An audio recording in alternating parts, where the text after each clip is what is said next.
Alors, dans cette vidéo, je vais t'expliquer les consignes donc, de la rédaction. Donc, tu as tout le mercredi, tout le jeudi, tout le vendredi et tout le samedi pour la faire et tu me l'envoies dimanche sur mon adresse mail.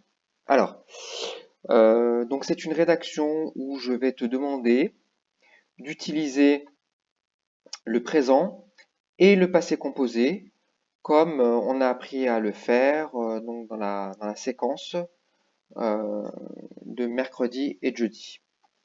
Alors, tu as une image, voilà, et donc il va falloir que tu écrives un récit de fiction, d'accord? Donc ça veut dire une histoire imaginaire. Alors, ce n'est pas un conte, d'accord? Donc tu commenceras pas par il était une fois, etc. Ce n'est pas la même structure que le conte, mais c'est une histoire imaginaire. Donc, il va falloir que tu utilises le présent et le passé composé. Alors, tu observes l'image et tu réponds dans un premier temps aux questions donc, de cette image. Donc, je te laisse lire les 4 questions et tu y réponds. D'accord?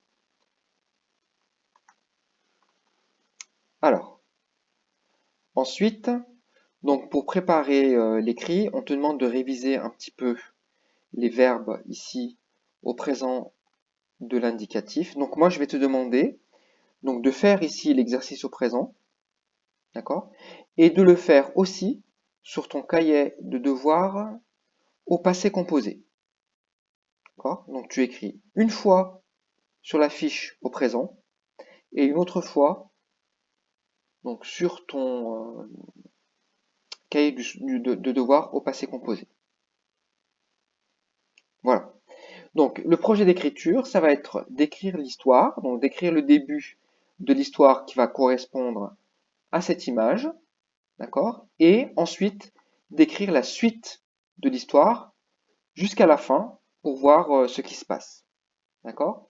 Donc tu vas utiliser la troisième personne du singulier ou du pluriel, c'est-à-dire il ou elle au singulier et il ou elle au pluriel.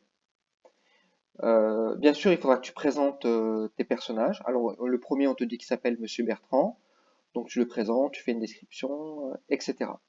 Alors pour présenter ton personnage, tu vas écrire ici dans la situation de départ, où tu vas donc décrire tes personnages, les présenter, et décrire les lieux, le lieu.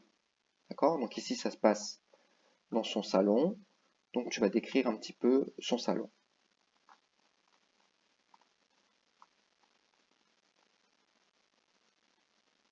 Ensuite, donc ici, tu vas écrire le déroulement des actions, donc c'est-à-dire que font les deux personnages, donc les événements qui se produisent.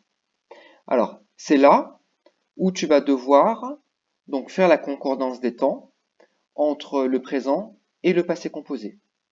Donc si tu écris des actions qui se déroulent au moment où tu écris, tu vas écrire au présent.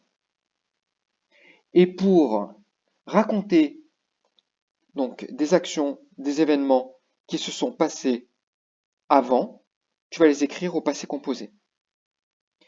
Enfin, tu vas terminer donc sur ces 4 lignes, tu vas terminer ton histoire, donc tu vas raconter la fin. Euh, donc pour Monsieur Bertrand et pour la personne qui le dérange pendant sa lecture, donc celle où on voit ses jambes. Voilà, donc tu vérifies bien que tu as utilisé le présent et le passé composé, d'accord? Ensuite, donc tu corriges avec toutes les règles d'or, donc tu connais les règles d'or, accord dans le groupe verbal, accord dans le groupe nominal, les homophones grammaticaux, etc., etc., les accords des adjectifs, etc.